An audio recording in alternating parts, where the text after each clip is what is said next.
afternoon. I'm in a Ford Mondeo. I should be in an Alfa Romeo for this video because Jeremy Clarkson has been getting quite a lot of stick online. And this piece is called Dear Jeremy, brackets, Jeremy Clarkson, a love letter. Dear Jeremy, I'm writing on my own behalf, but I hope our nation of car lovers will agree that I'm also speaking for them.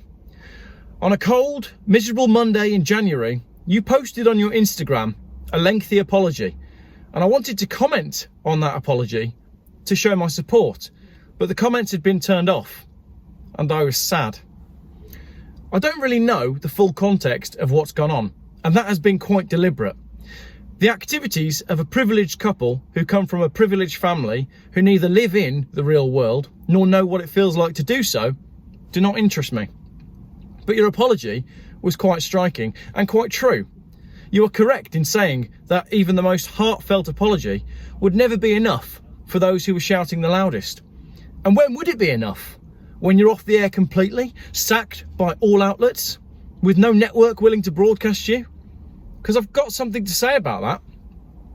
You may not be perfect, and you may have made mistakes, and I may not agree with everything that you write, but on the balance of all things considered, I'm willing to bet that you've inspired more people than you have offended. You see, whenever you mention Jeremy Clarkson to people, and in particular car people, you know, people in the industry, not just car enthusiasts, industry people, not many people will admit that they love you. But not me, Jeremy. I'm quite happy to admit that I love you.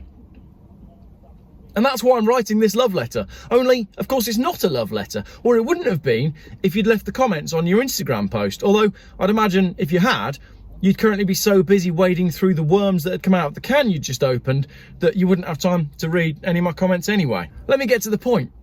You've been writing about cars and making films about cars for all of my life. All of it. I've been interested in cars for as long as I can remember, although I'm told that my interest in cars stretches back before that. When I was 6, Jaguar launched the XJ220, and that car did something to me that I can't explain.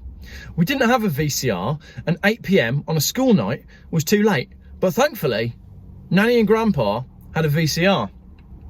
It was a retirement gift for Grandpa, and Nanny would record every single episode of Top Gear on it. I'd look forward to visiting their house so I could indulge in my favourite TV show. And I know it was Tiff Nadell in the segment on the XJ220, but even now, some 30 years later, when I haven't watched that clip in at least 2 decades, I can still hear the noise the XJ220 made as it crunched over the gravel in front of some very well-chosen stately home filming location. And I even scoured YouTube for that clip to check that my brain hadn't made that noise up in some sort of bizarre automotive alternative reality, but no, I was correct. The noise of the XJ220 crunching along the gravel exists. In 1992, you donned some cowboy boots to show the world the Dodge Viper RT10, and with that, the XJ220 and the Ford Escort Cosworth, that was me. These 3 have been my all-time favourite cars for more than 3 decades, and I'm not sure who advised you the neckerchief was a good idea in the video, but then again, perhaps you didn't realise the impression you were having on all those 6-year-olds back in 1992. As time went on, I got older, as we all do, and I inevitably went to high school, which, as it was for many, many people, was utter hell. I hated every minute of it, right up to the point I had to write a speech on any subject of my choosing. I'm not sure whether I was jealous of the class bully with his 50cc scooter, or if I really did hate him and that scooter, but I decided to write a 1,500-word piece on why 50cc scooters are crap. I read it aloud in front of the class, and after the lesson, the teacher said 2 things to me. 1, you have a talent for writing, and 2, you sound just like Jeremy Clarkson. It was a proud moment and the absolute highlight of my school life. Were it not for that speech and those comments from the teacher, maybe life would have been very different. But I knew right then, in year 8, that I was a writer.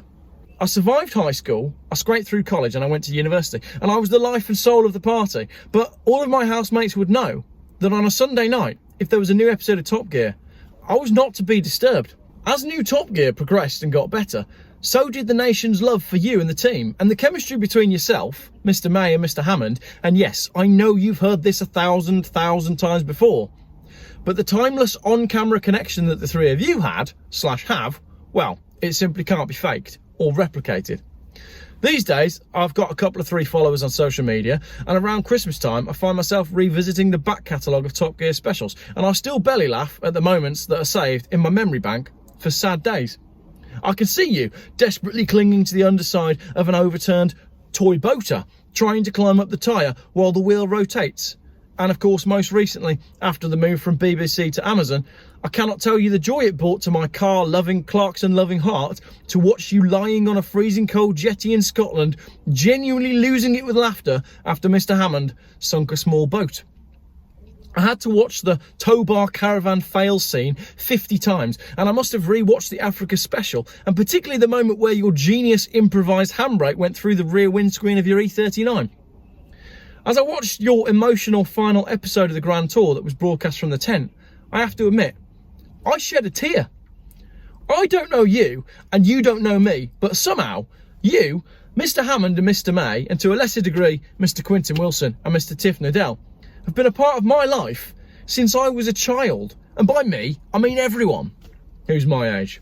You are all to me like the cool uncle I have that doesn't know me but has always been there, and I can't explain that. What I'm trying to say is, for all the people who are jumping on the bandwagon calling for you to be deplatformed, and for all the eco-zealots and new wave woke thinkers that want you hung, drawn and quartered, for every one of them, I bet there's 50 to 100 of us. And by us, I mean me, and by me I mean everyone, car guys. Sure, some people would think I'm writing a load of rubbish, blowing smoke, being soppy, but people will always talk. Well, let them talk.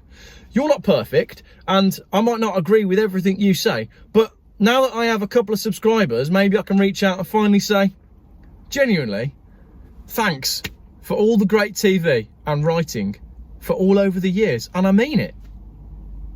I guess you never really knew what it would mean to a 6-year-old from Birmingham, but I'm not alone. There's a lot more of me out there. So on behalf of all of us, I'd like to say thank you.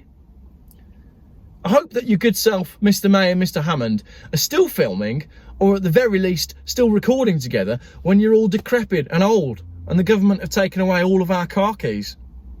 So what started as a supportive comment on your Instagram has blossomed into a fully grown love letter. And you know what? I'm okay with that.